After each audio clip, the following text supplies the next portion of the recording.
Good morning mga peeps. Welcome again for another video vlog. This is Marcus J. Nandito tayo ngayon sa Calia, Candelaria para magbigay po muli ng bagong update kasi medyo matagal na po talaga tayong hindi nakapag-video at dahil ito yung first din natin video for the year 2024 at ang nauna po namin na i-video ngayon is Calia. At sa nakikita ko ngayon, ang laki na po ng diferensya or pagbabago dito po sa Calia kasi yan, ang dami na pong nakatayo na units dito. I'm sure marami pong ma-excite, especially po yung mga interested na kumuha dito sa Calia, Candelaria.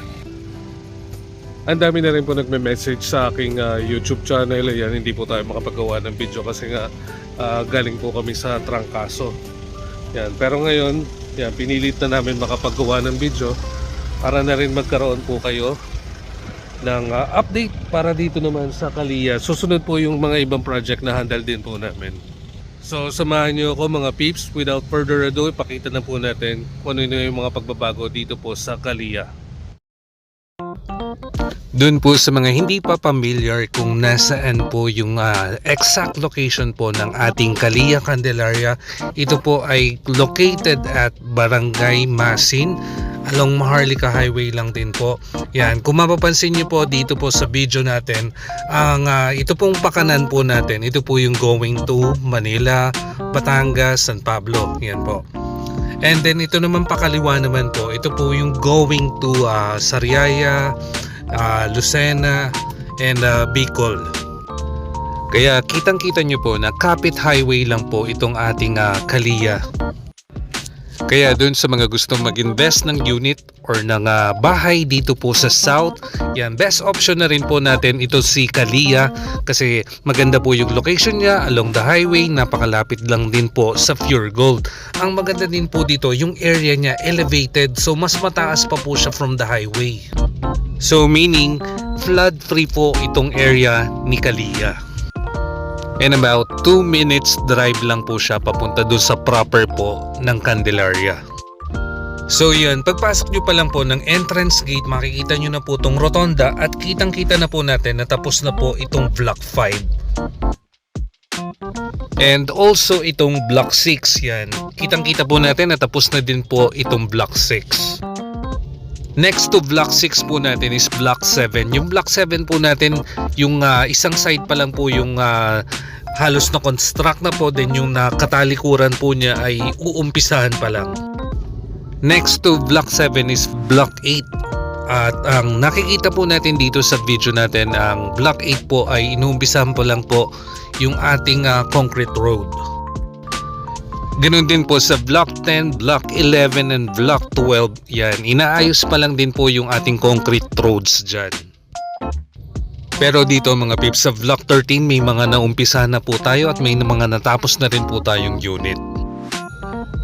At isa pang maganda dito mga peeps kay Calia, kung mapapansin nyo yung mga loader natin, yung mga heavy equipments, yung mga trucks natin, yan, may sarili po siyang daan. Hindi niya ginagamit yung daan po ng entrance gate ng Calia. Yan po.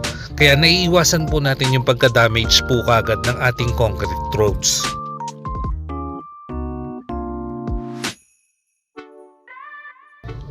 Kaya kung ako sa inyo, habang may chance pa na makapag-avail ng unit dito po sa Calia, especially nandito lang po sa Bukana yung phase 2 natin, yan, grab nyo na po yung opportunity habang may mga available pa po tayong mga single attach.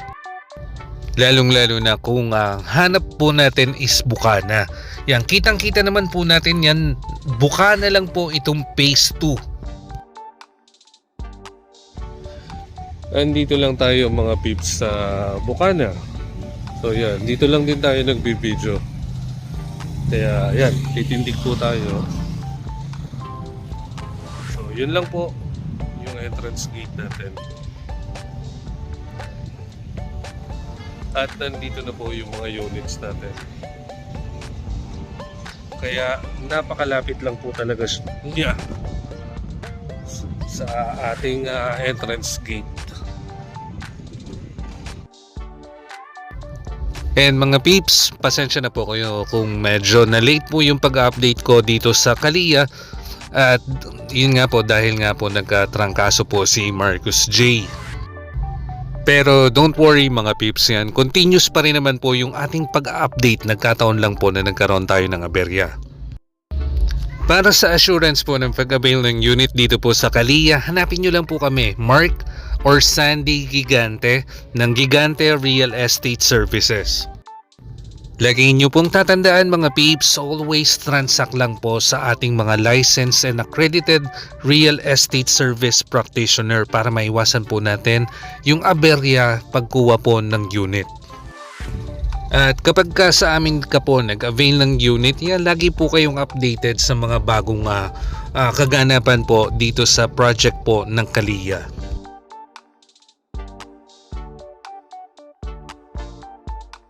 Kung nagustuhan niyo po itong video na to at gusto niyo pong mag-avail ng ating unit dito po sa Kalia, yan, nandyan lang po sa screen yung aming contact number at pwede niyo rin po kaming i-message sa aming Facebook page, Gigante Real Estate Services. Yan, kami naman po, andito po kami hanggang sa ma-turnover po sa inyo yung unit. Kami po ang bahala mag-assist po sa inyo during sa process hanggang sa ma-turnover po. And again, ito po yung portion po ng phase 2. Magtataka kayo, phase 2 pero nasa Bukana. Yan, yun po yung kagandahan nitong binuksan na bagong phase. Kasi nga po, malapit na po siya sa entrance gate. Ano mga peeps, I hope nagustuhan nyo itong video natin for Kalia Candelaria. Make sure po na nakasubscribe kayo.